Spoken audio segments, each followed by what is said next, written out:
Ribeirão Preto registra novamente unidades de saúde lotadas com aglomeração de pacientes. Nesse cenário, vem o medo de contaminação pelo novo coronavírus. A cada ida a algum posto de saúde de Ribeirão, o medo da contaminação. Essa idosa trata de problemas ortopédicos e veio fazer um exame de raio-x. Desde o início da pandemia não pegou Covid, mas acaba ficando exposta. A gente tem medo, sim, com certeza, né? Porque higienização a gente tem que trazer, a gente tem que se cuidar. Porque se não se cuidar, aí dentro a gente não sabe, sempre cheio. Se não pode ter aglomeração, como é que fica assim? A UPA da Zona Norte de Ribeirão Preto tem atendimento misto. Isso significa que os pacientes possivelmente contaminados com Covid dividem o espaço aglomerados com os outros. O risco de disseminação da doença fica ainda maior. E aqui esses mundaréu de gente, essa semana encheu. Dá até medo de pegar Covid, né? Com certeza. Senta gente perto de mim, eu corro para lá, corro para cá. Agora lá dentro, se vocês pudessem entrar lá dentro, você ia ver que lá dentro deve estar o foco da contaminação. O espaço é pequeno e concentrava mais de 20 pessoas entre pacientes e funcionários. De uma hora para outra, a fila e o chamado de quase todos. Esse paciente explica por quê. Tá tudo muito turrado lá dentro. E agora que chamou todo mundo para lá, entende? Lá dentro que está assim. Não tem médico. A governança, né, a organização do atendimento é atribuição da gestão da unidade básica. A espera em ambientes com aglomeração tem sido registradas aqui e também em outras unidades de saúde de Ribeirão nos últimos dias. O atendimento é misto em todos os postos, sem a exclusividade aos pacientes que apresentam os sintomas do coronavírus. Então, qualquer um pode estar transmitindo. Perigo maior para a comunidade que faz parte dos grupos considerados de risco, como os idosos e também aqueles que já tratam de alguma doença que ataca o sistema imunológico, as chamadas comorbidades. Todos, em princípio, podem estar levando o vírus, né? E por isso que os serviços de saúde precisam realmente se organizar para poder separar uma coisa da outra, né? Essa lotação nas unidades de saúde de Ribeirão Preto, com registro de horas de espera por atendimento, é um cenário real desde os tempos pré-pandemia. Um problema de gestão que deve ser tratado como prioridade pela administração municipal.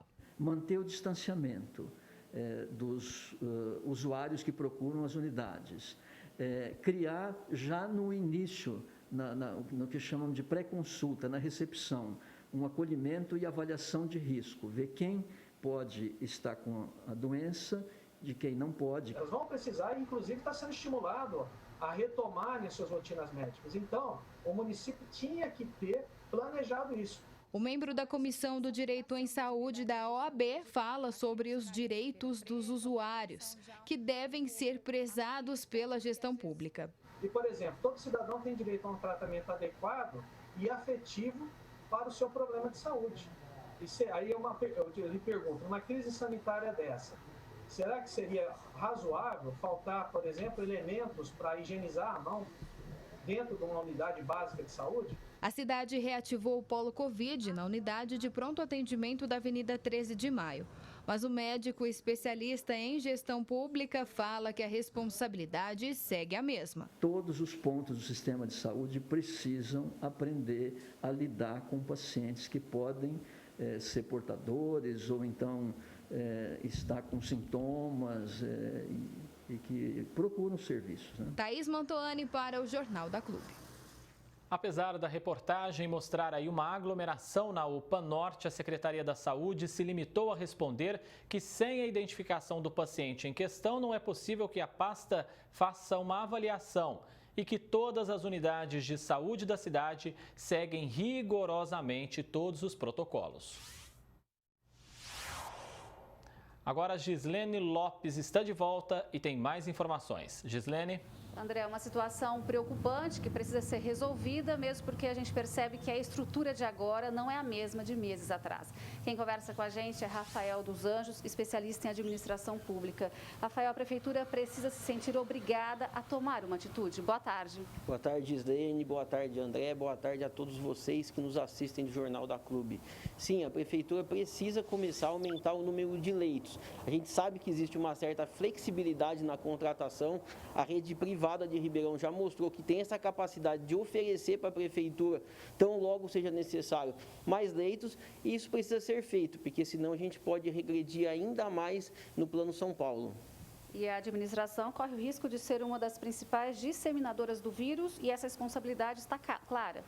Sim, situações de aglomerações precisam ser evitadas e a gente tem que lembrar de como era Ribeirão antes da pandemia, como que estavam as unidades de saúde antes da pandemia, com filas lotadas, abarrotadas.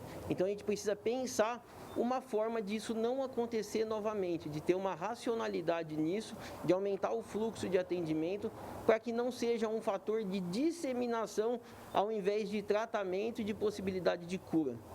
Rafael, é bom lembrar que também tem ônibus lotados, colocando em risco a vida de milhares de pessoas, né?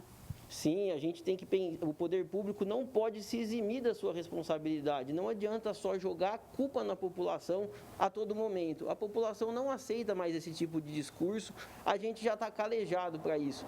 Então a administração precisa assumir a sua responsabilidade. Não dá para toda hora jogar a culpa ou na população ou nos comerciantes. A gente precisa dar as mãos e resolver esse problema juntos. Também não dá mais para colocar saúde, economia, desenvolvimento e bem-estar como se fossem assuntos em competição. É preciso assumir a responsabilidade e recuperar todos juntos.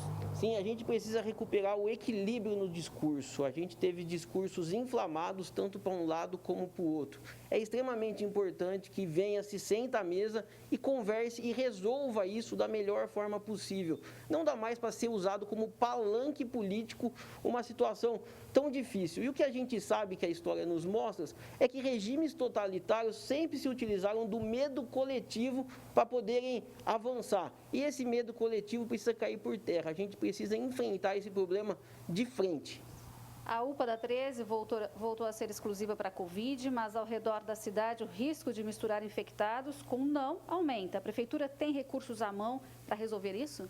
Sim, a Prefeitura precisa utilizar as unidades básicas de saúde para tentar evitar aglomerações em unidades de pronto atendimento. É uma mudança de cultura que precisa ser aproveitado esse momento para poder fazer com que isso ocorra. A gente também pode pensar na estratégia de médico de família também, para evitar essa aglomeração, sempre pensando no preventivo.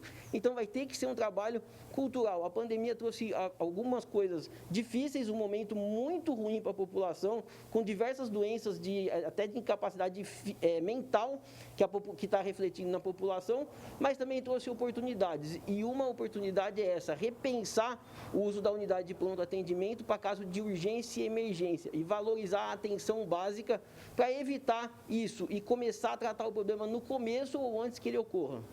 A vacinação está bem próxima, mas o poder público precisa pensar mesmo diferente, agir diferente do que foi ano passado? Sim, a gente está aguardando a vacina, né, ver a eficácia dela, que está sendo discutida muito, e tem uma outra questão. Sempre que a gente fala de vacinação, a gente tem que pensar no binômio eficácia e segurança. Então, a gente precisa dar a liberdade para a população escolher ou não se vacinar. Lembrando que no ano passado, o Supremo Tribunal Federal tinha dado essa liberdade quando foi a questão dos venezuelanos de vindo para o Brasil, falando que eles não eram obrigados a se vacinar.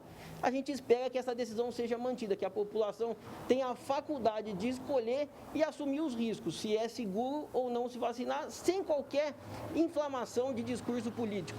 A gente tem que ter a liberdade do cidadão de escolher o seu tratamento e se prevenir de qualquer doença.